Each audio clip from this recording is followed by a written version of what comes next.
어제 경기도 안성의 종이공장에서 발생한 화재를 진압하다가 순직하신 고 석원호 소방장님의 명예를 기원합니다.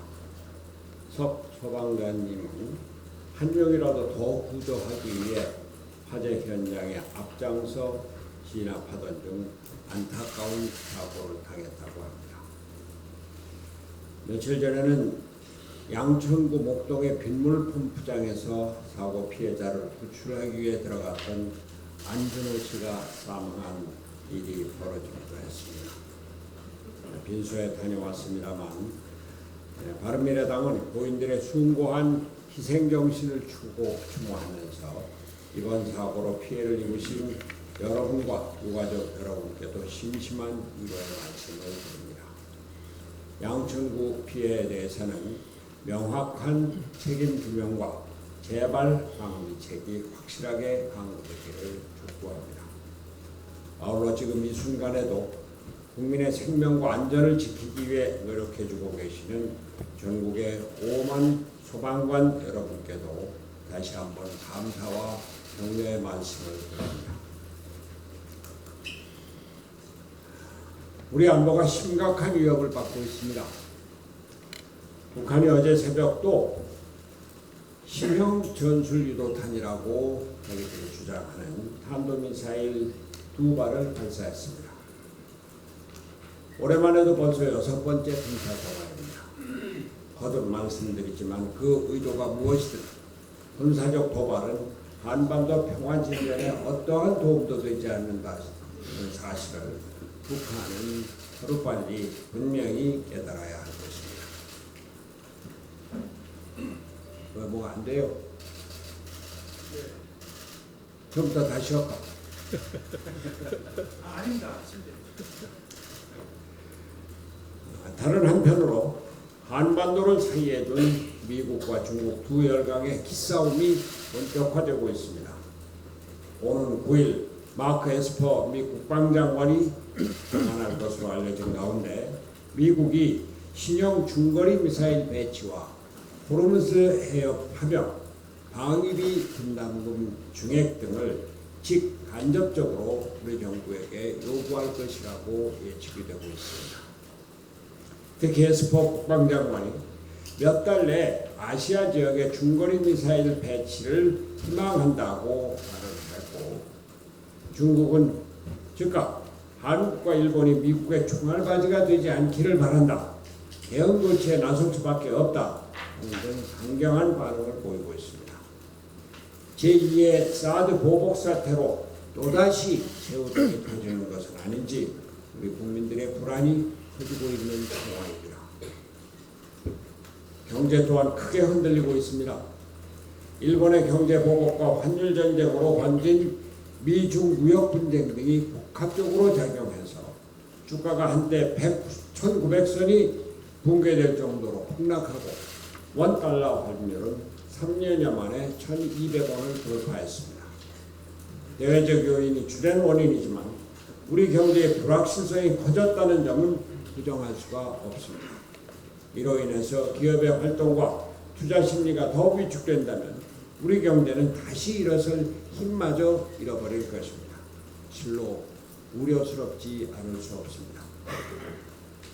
일본의 경제 보복 조치를 온 국민이 한마음 한뜻으로 뭉쳐 이겨내야 할 때 나라 안팎의 불안 요소를 제거하고 위기를 기회로 바꿀 수 있는 정책 방향을 제시하는 것이 정부의 할 일입니다.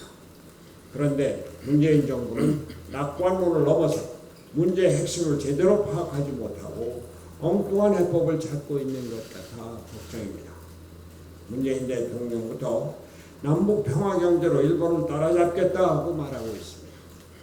북한의 경제 규모나 경쟁력은 차치하고라도 북한은 미사일로 대한민국을 위협하고 있고 미국을 비롯한 국제사회에서는 대북 제재로 북한을 옥죄고 있는데 언제 이루어질지 모를 남북 평화 경제로 일본을 이기겠다고 하는 발상, 참으로 어처구니 없을 뿐입니다. 지금 우리나라는 일본에 대한 반대운동과 그 길을 위한 여러 가지 요구와 행동이 빗발치고 있습니다.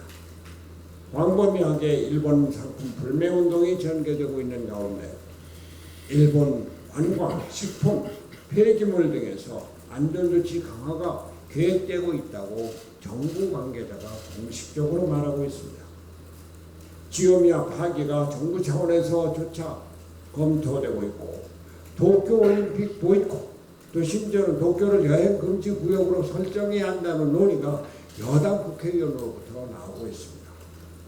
어느 구청장은 노재팬 깃발을 달았다가 상인들의 항의로 철거하는 일이 벌어지는 등 한일 극일 캠페인이 전국적으로 광범위하게 전개되고 있습니다.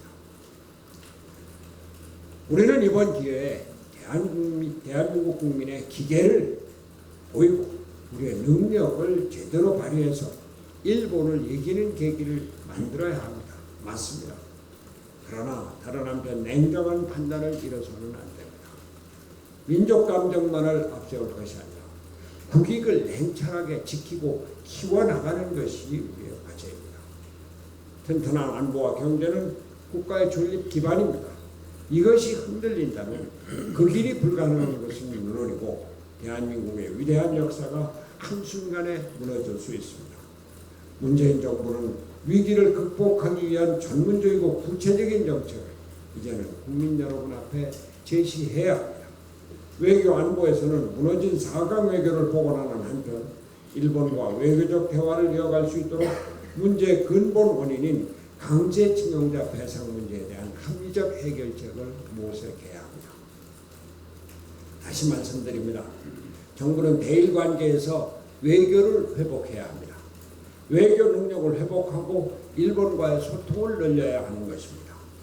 원로 외교관 및 전문가 그룹을 복원해서 비상대책기구를 마련하자고 하는 저의 제안은 이래서 필요한 것입니다. 그렇게 해서 일본과 대화가 가능하도록 거기서 구체적인 대책이 논의되어야 합니다. 문제의 원인인 강제징용 배상 판결에 대해서 국가적 차원의 대책을 내놓아야 합니다. 이와 관련해서 저의 제안을 한 가지 말씀드리겠습니다. 그동안 강제징용 배상과 관련해서 그 대책으로 1+1이다. 기금 조성이다. 1+1+알파다. 국가가 개입하는 2+1이다. 여러 가지 제안이 나왔었습니다. 그리고 중재위원회에 가야 된다. 안다. 이런 얘기도 나오고 국제사법재판소에 가야 한다. 말아야 한다. 하는 여러 가지가 나왔습니다. 저는 여기서 이제 우리 대한민국이 일본에 대해서 배상, 돈 갖고 얘기하는 걸 떠나서 우리 민족의 민족 정신, 도덕적인 무엇성을 제대로 보여주자라고 하는 차원에서 한 가지 제안을 하고자 합니다. 정부가 특단의 성명 발표로 문제 해결을 하는 방안입니다.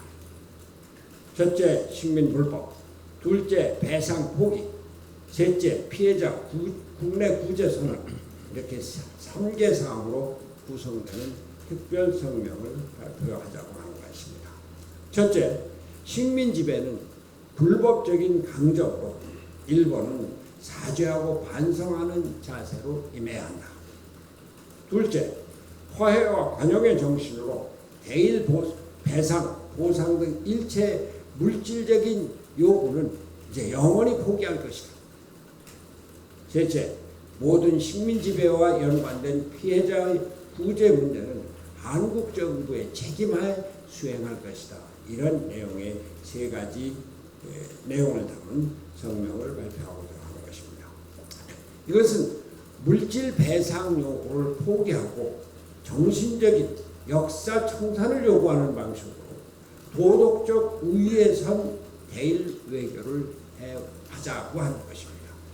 이제 우리나라는 경제도 성장하고 일본으로부터 얼마 되지 않는 돈을 받아내는 것으로 역사를 정리한다. 이런 생각에서 벗어나서 역사가 잘못됐다.